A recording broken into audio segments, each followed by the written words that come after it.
Azərbaycan musiqisini bilən kalifiyə var, düzeymək. O bircə kəlmənə min can Sanayım yoxdur, bağım yox, dağım yox falan, heç lazımdır.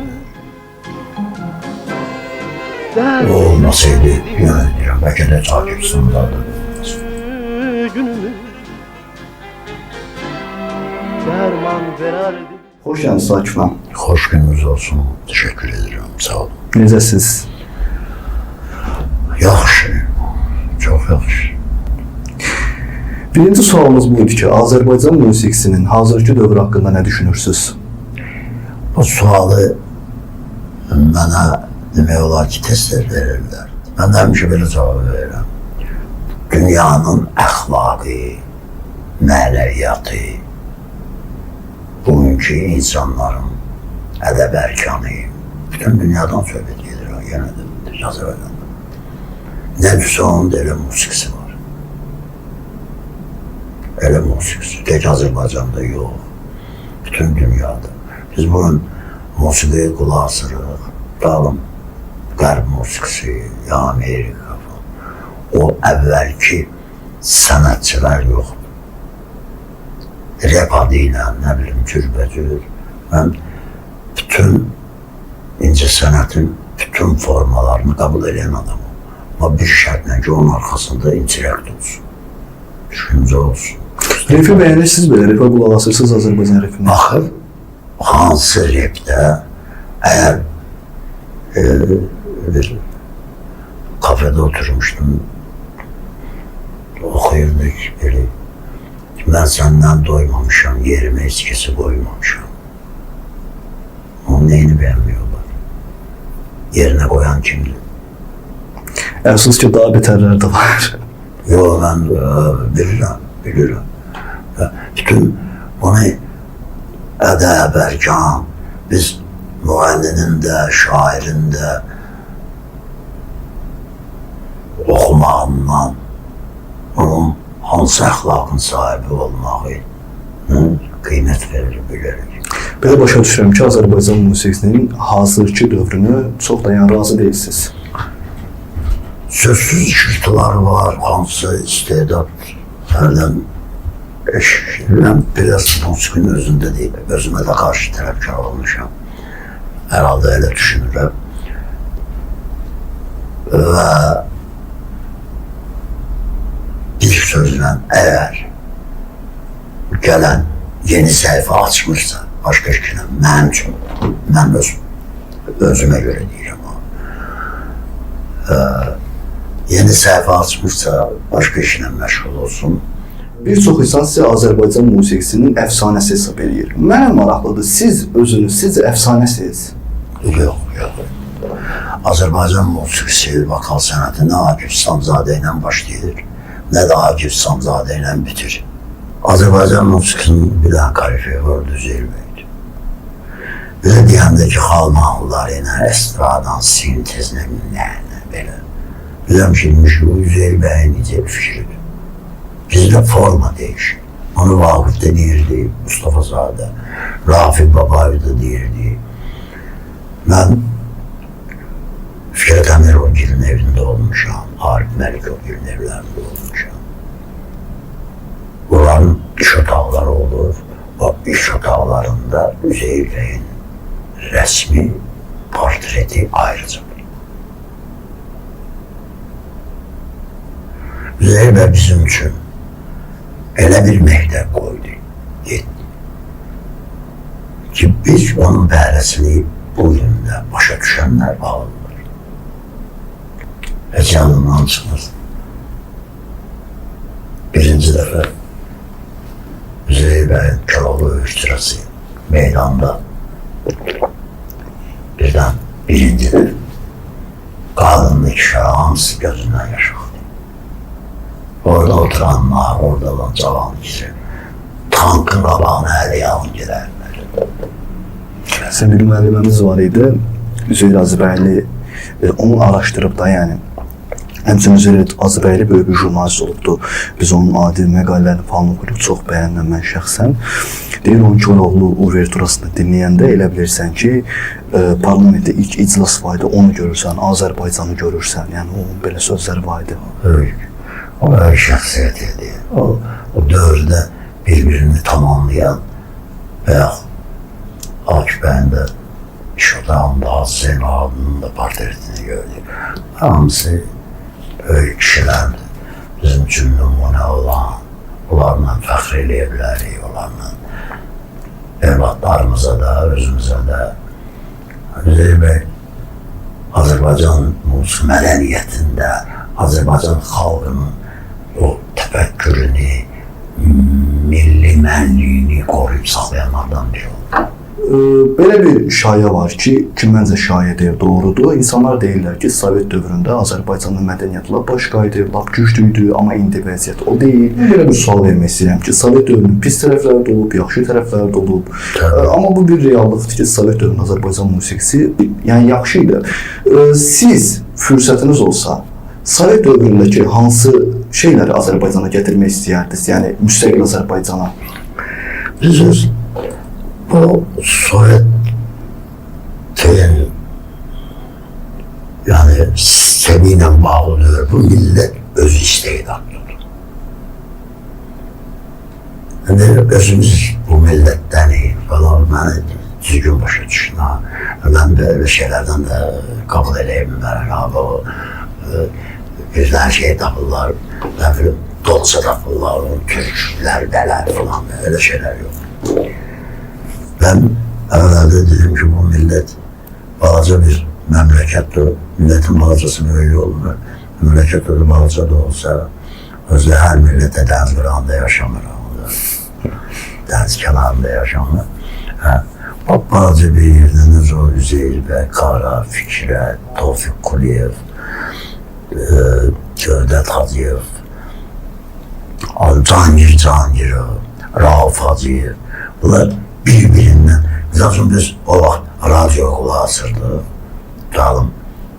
Şimdi böyle oldu ki eşitmemişim bestekarın adı değil. Ders xəttindən bilirdi ki bu Rauf Hacıyev'di, bu Cangirov, bu Tevfik Kuliyev'di. Ders xətlərindən. Şimdi ki bunlar belediler.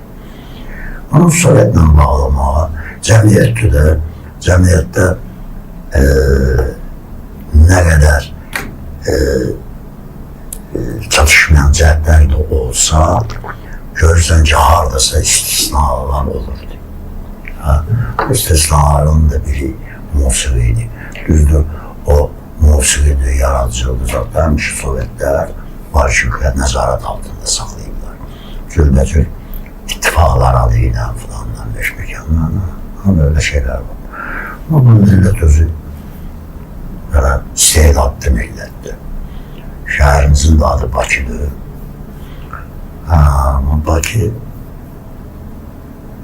bir fani dünya. Bir de var Bakı deyirlər ama Bakı'da yazılır Bakı. Allah'ın sıfatlarının adlarından biridir. Bakı. Bu da elə belə təsadüfdür. Ben dedim ki təsadüfe inanmıram. Ona göre tabii hesap ediyorum. Sizin mühafizəkar adlandırmaq olar. Mühafizəkar, hardasa, elə. Sazım ben elimde imkan olsaydı təhsil sistemini değiştirerdim. Təhsil sistemini değişmeyi deyəndə ben bir nəzərdə neyi tuturam birinci növbədə. Valideynlərimizdən sonra bizim üçün ən müqəddəs obraz olan müəllim o statusu qaytarmaq. Ben kadın əleyhinə deyiləm. Ama kadın məktəbdə, o evin içində həmişə bizi kişiyle qorxuzurdular. Vaxtı o deyər, yatın gələr, biz belə.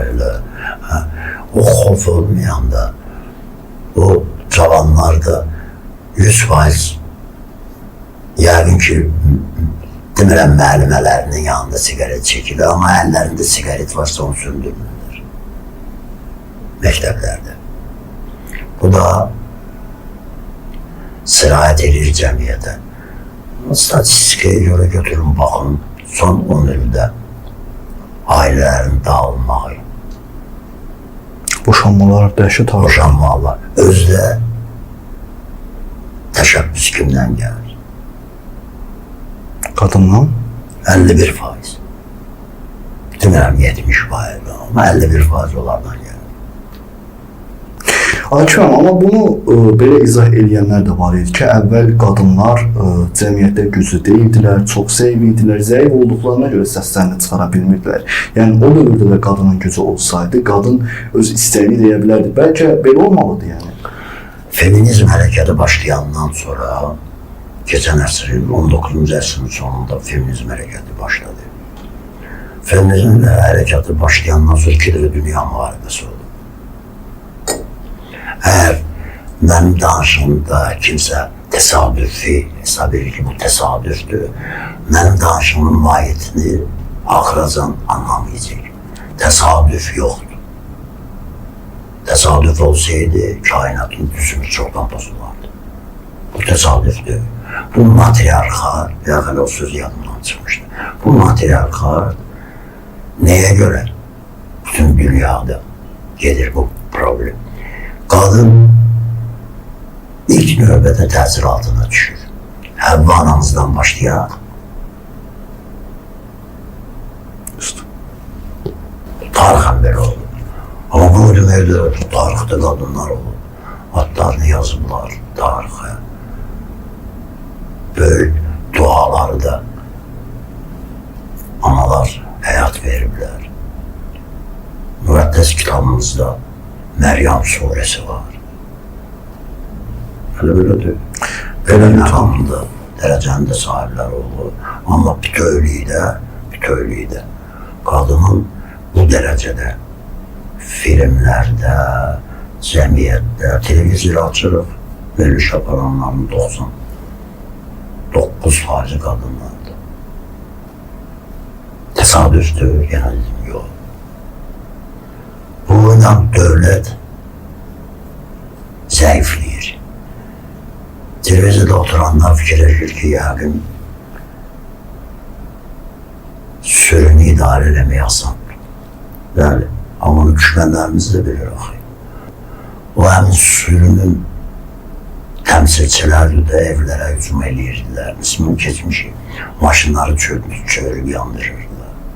Kimlər istifadə eləyirdilər vaxtında. Rusiyanın kəşfiyyatçıları o hərəkət başlayanda, kəşfiyyat.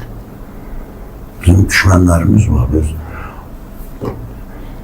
44 günlük müharibə öz yerində. Çox gözəl mərhələdir. Amma bizim mübarizəmiz o ilə bitmiş. Mübarizə davam edir.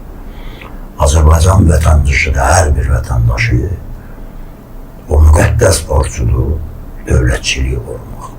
Bu bir nəfərin və ya bir qrup insanın işidir. Bu bizim dövlətdir. Elə ailə, elə insan tanımazsan ki, xüsusən yaşlarında o yaxın dostunu, tanışını, qohumunu itirməz. Bu hərəkətdir. Bu yaxınlarda bizim küçədə belə bir söz ki, mən də vaxtında cəbhəçi olmuşam. Gələm ona, necə cəbhəçi olmuşsan? Cəbhəçi addır. O əqidaşlar ki var, dünən də cəbhəçi idilər, bugün də sabah da cəbhəçidirlər. Bu partiyanın adı məsələsi deyil, o əqidəni daşıyanlar var. Azadlıq, müstəqillik ruhu. O birinci növbədərdir. Bizim üzümüzə qarşı vaxtında hələ sizin universitetin müəllimləri var idi ki, deyirdi ki, auditoriya girirsən biz, tələbələri oyaq tutmam. Bizim siz nə deyirlər, şahsən mənə deyirlər, səndən Sibir yiyər, Sovet hökuməti də dağlar. Ancaq indi bilmək olmaz, bəlkə özü də olmasa, evladı hansısa vəzifədədir. Siz İslam dininə çox bağlı insansınız, çünki bunu fikirlərinizdə də görürəm mən. Yəni, İslama, dinə yanılmıram ki. Yox. Hə, əlbəttə. Ancaq bəzi insanlar var ki, dindarlar da bunu deyənlər, indi bilmirəm nə qədər dindarlar, deyirlər musiqi İslamda haramdır. Sizin bu fikrə münasibətiniz? Əvvəla ondan başlayaq ki, mən misal üçün deyəndə mənə ki, sən Allah'a inanırsan, belə bir sual verirlər. Mən bir şey deyirəm ki, mənim üçün problem yoxdur. Mən sularda düşünmürəm. Bir şəhərdə xəbər yayılır ki, bir alim gəlib, İslam alimi. 100'ə yaxın Allah'ın tekliğine, varlığına dəlalət edən sübutu var. O bir ağlı şeyhlərdən birində deyir ki, o 100 dəfə şək şübhəyə düşür. Ehtiyac var Allah'ın tekliğine, varlığına sübut edəsən. Bu da belə. Qaldı sualınızın bizdə Sual odur ki, bəzi dindarlar var ki, musiqinin haram musiqi. Əgər musiqi İslamda qadağadısa, onda Quran ağlasına nüş oxunur. Mən də elə sual verirəm.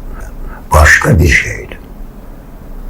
Belə bir hədis var, Peyğəmbərimiz geçirmiş musiqi sədası gəlib toyda, cin şeytan musiqisidir. Yəni, o var. O mənbəydən asılıdır. Əgər niyyəti təmiz sənətçi, biz konsertlərdə olmuşuq, konsert bitdikdən sonra baxmışıq cəmaatın üzündə nur var. İndi bugün adi bir konsertdə sıradan çekim tamaşa ediyor. Əvvəla 15 yaşından 25 yaşına əsasən cavan qadınlardır. Baxın onların üzlərində, gözlərində nə yazılır. Diqqətlə baxın görün. Səhnəyə də çıxan adam, qadınlarımız özü istəyirəm, əlbət hamısını ayıqdır, şiasını açır. Baba Püran bir beyti var idi, axırı senkü ilə qutardı. Orada belə bir beyt var idi. Bırcıdan oğlanlarımız için senkü. Kadınlar da çıkıp aşağı bandırını gösterir. Yadıma Fransa meşhur bir kadın mühendisi vardı, Edith Piaf. O hemmişe eyni biçimde, eyni paltar, eyni biçimde ne müzik takırdı, ne sırğa. Mükemmel adamdı. Bana sual veren de böyle demişti. Ben istəyirəm tamaşaçı məni dinləsin, mənə tamaşa eləməsin. Səhnəyə çıxan adam, doğrudan sənət adamıdırsa, heç düzü mənim fərdi konsertim olmuyor, qismət olmadı. Amma mən səhnəyə bir adam bırakmazdım. Sizi dinləyənlər arasında heç Azərbaycanda da ermənilər yaşıyordu. Ermənilər olub heç sizi dinləyən belə sənətinizi sevən? Valla bunların ən popular vokalı. Onunla biz de adını çekmirəm, Amerika'da gelmişler. Onun işte mənə dedi ki, yarım saat sənin haqqında sağlıq dedi. Yani siz musiqide biraz belə, mən bir də erməni var hayflarla fərqini bilirəm, ayırıram. Ermənilər kimdir, hayflar kimdir? Bu Çar Rusyası Kafkaz'ı istila edəndən sonra Kafkaz'da bugünkü Ermənistan'da yaşayan Ermənilər, bunlar milliyetçən Türkdülər. Ama Katolik kilisesine tabi olduğuna göre bunların Katoliklerle Protestan arasında haykları götürdüler. Bunlar da Ermeni adını özlerine götürdü. Ona göre geçimiyetine etkisi bırakmadılar da. Kitaplar yazılıb Türk dilində. Bir de orada hayır dilinde torpaq yoktur. Ben hatta hərdən düşünürüm, belki bu benim fantaziyamdır. Hatta buranın özünde de elə işler var, elə vəzifələr var. Ben uzağım o fikirden. Onu çok güzel bilirəm ki, bir toplum bir etnosdan ibarətdirsə, ona millet yok, tayfa değiller. Millet anlayışı biraz geniş anlayışdır. Bizim kanımızda her şey doğru. Ama elə vəzifələr var ki, bu sən cəmiyyətə, geniş kütləyə, təsir qüvvəsinə, televiziyalardır, radyolardır. Burada yaxşı olardı ki, DNK-nı da yoxlasınlar. Hakim əmi, mənim bir tanışım vardı, o çox istədi ki, sizə bu sualı verim. Deyir, sizin parladığınız dövrdə bir çox məşhur müğənni, xanəndə var idi. Yəni, o dövrdə bir nəsil var idi ki, Azərbaycan musiqisinə böyük bir töhfə verdi. Artıq həmin o nəsildə yarpaq dökümü baş verir. Kimlərlə dostluğunuz, əlaqələriniz qalıb? Kimlərlə aranız yaxşıdır? Mənim heç vaxt vaxtımda olmuyor. Ümumiyyətlə, mən küslü olum, filan olum, belə şey olmuyor. Həmişə mənim münasibətim sənət adamları ilə sözün Hüseyin Ağa'nın xətrini dünyalı, Allah rəhmət eləsin, dünyalar qədər istəmişik birimizə ölməklə. Bugün Vahid Kərayzadə ilə oturup dururuq. Çolaşır kulüyümlə zəngləşirik. Kimlər deyim?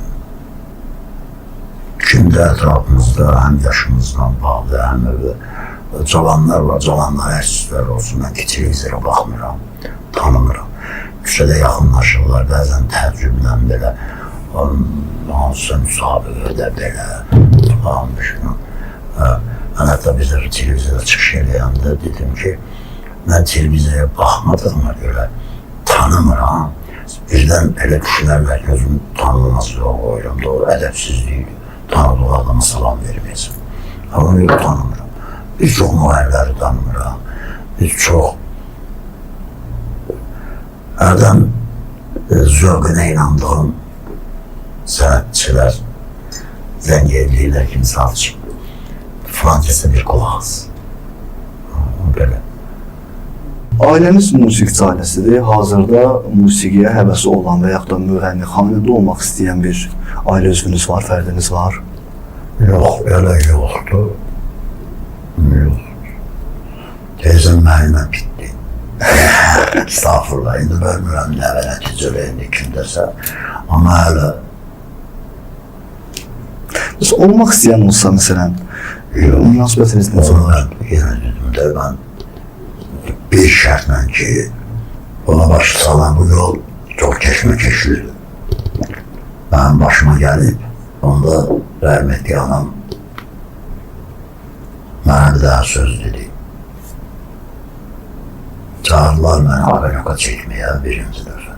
Mən biraz tarixçən başqa deyil, mən ağladılar, yazıblar. Bana Dilsiz Mustafa evdə dedi, bilməklə bağlı verilişdə. O vaxt Adil və bir o Dilsiz ərsən. Dedilər ki, yazırıq o üzümüz üçün. Sonra verirlər evlərə. Mənə dəvət edirlər Ağayoka, yəni yeni il. Sonra dedilər, sənə vaxt çatmadı. Mən də çox pis günə düşdüm, gəldim evə. Anam halımdan başa düşdü, orada gec yazırlar. Onda mənə dedi, indi gör biz nələr çəkmişik. Bu yol budur. Və mən gələnə də mütləq başı salacağım ki, bu keşməkeşli yoldur ya. Bu çox çətin yoldur. Sarı xanım sizə məsləhətlər verirdi, nələr deyirdi? Sarı xanım birinci dəfə bizim bir qolum var. Ona mən demişdim, o da gizlicə demişdi ki, qulaq as. Sarı xanım. Adam mən Sarı xanım demişdi ki, diğer sana görüp devam edesin. Gördünüz, biraz o vardı. Akifəm, bu yaxınlarda bir dənə video yayılmışdı. Azərbaycan məşhur bir sənətkar, adını demək istəmirəm, corab satırdı. Yəni, hazırda bəzi mədəniyyət insanları var ki, həqiqətən də maddi cəhətdən çox aşağıdır vəziyyətləri. Mən maraqlı Akif İslamzadə necə yaşayır? Mən onları elə də böyük imtiyazım yoxdur. Mən prezident təqaüdü alıram. Elə də böyük imtiyazım da yoxdur. Mənə bəs edir. Düzdür, sanayim yoxdur, bağım yox, dağım yox falan. Hepsi lazımdır diyor. Yəni, bana elə söz deyirəm. Elə böyük imtiyazım da yoxdur. Azdan az dostlarım olub, Allah can sağlığı versin, rəhmətə gedənlər də oldu. Gəlib görürlər ki, maşınım köhnə maşındır falan. Təzəsini alıb verirlər. O elə dostlar da oldu. Sağ olsunlar. Gedim özlərinə ki, Akif İslamzadə köhnə maşında falan. Neysə, belə də olur. Onlar imtiyazım da yoxdur da, yəni deyim. Azdan az, çoxdan çox. Həmişə elə oldu. Elə mən də bütün burada hamısını diliyə bəyənmədiyimiz falan falan yaxamı kənara çəkmirəm. Bütün nə çatışmayan cəhətlərdən ki, danışdım ha. Yaxamı kənara çəkmirəm. İnşallah bir bizim boynumuzdadır. O istəfədə biz ötürmüşük. Deməli, mən də harlısa danışmamışım. Lazım gələndə üsyan eləməmişəm. Belə, biraz mən, biraz o, biraz o. Gəlib çıxdıq bugün. Amma inanıram ki, bu millət ağır anlar olduqca həmişə tapır.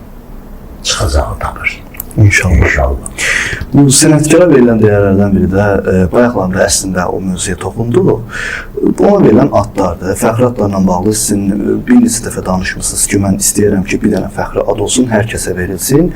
Amma dediyim kimi, bayaqlarında dedim, Bəhram Bağırzadə bir dənə fikir səsləndiribdi ki, mən xalq artisti adı almıram, çünki mən Şövkət Ələkbərova ilə, Sara Qədimova ilə, yəni dediyindən təxminən belə çıxır ki, eyni şəkildə sənətkar deyiləm. Yəni, yanaşmalar əslində qalsa biraz fərqlidir. Nə düşünürsünüz Bəhram bəy? Belə mübahisələr əvvəla düzgündür.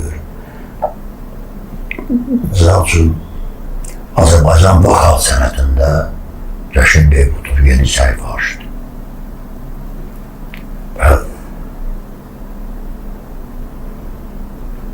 O olmasaydı, yenə deyirəm, bəlkə də Akif İslamzadə də olmazdı. Yaxşı məktəb idi. Belə müqayisə eləyək ki, indi mən adam olan münasibətdən deyirəm ha. Rəşid öz tutalım əvvəl özündən hiç danışmam. Mirzə Babayev. Mirzə Babayev, onun birisi bir ləqəbi vardı, Allah rəhmət eləsin. Neydi? Mirzə Mantan. Fransız şansonu vardı, İb Mantan. Şanson idi də, Mirzə Mantan deyirlər. Öz aramızda belə. Əsl peşikar, amma Mirzənin də öz yeri, Rəşidin öz yeri.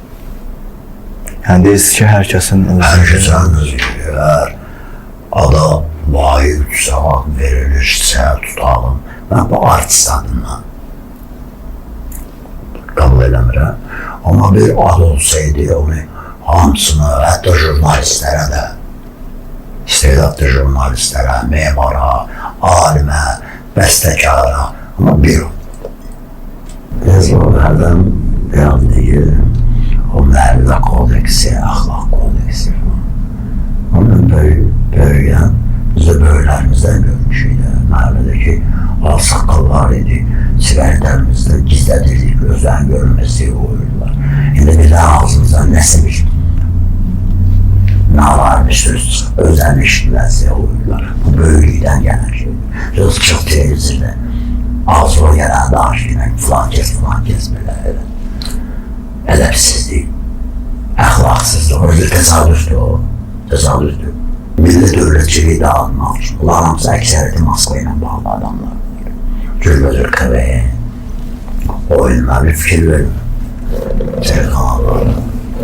Görünmür. Günümüz hükümler de var. Eğer milli devletçiliği dağıtmazsalar da zəif ederler de. Gələcək nəsillərə pis təsir edir. Ne geleceğine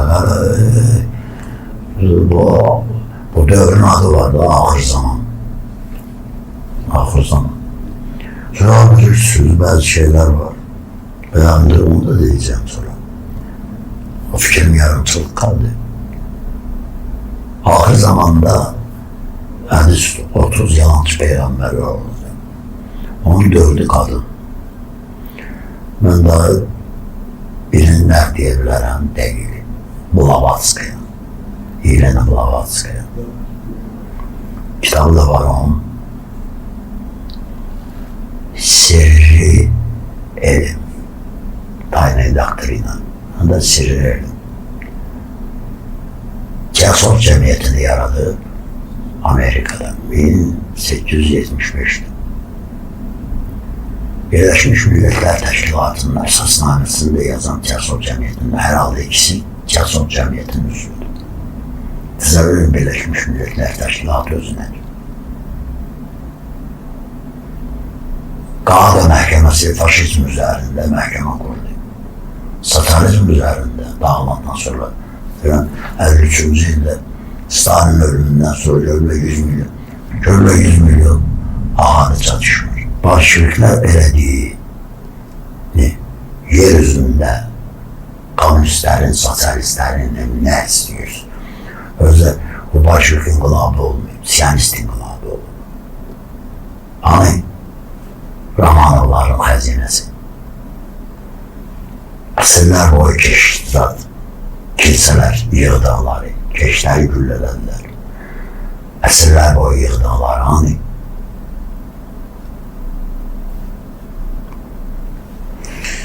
Eğer insanların halkın rifahı için eğildi, onu da yapıp zaten Ukrayna'da 5 milyon ahali neden kırıldı? Azından. Bunu tesadüf yok. Şimdi ahır bir söz edeyim. Ki bu fikirde yaptığı alsın. Bu kainatın yanında yaranmağı Rabbimiz tarafından ol dediği yarandı. Söz ses bile sesten yarandı. Sonunda ne olacak? İsraflı sorun sanacak. Sesle başlayıp sesle de bitirir. Sesin çok büyük sirleri var. Teşekkür ederim Akif Bey. Ben de size teşekkür ediyorum. Sağ olun, zahmet çektiniz. Biraz tamaşaçılar, dinləyicilərimizə baş ağrısı da versək, belki biraz pərakəndə danışdıq. Bütün əgər əski ilə xahiş edirik, qəbul edəsinlər, Allah səmimi danışdıq. Elə düşünürüm.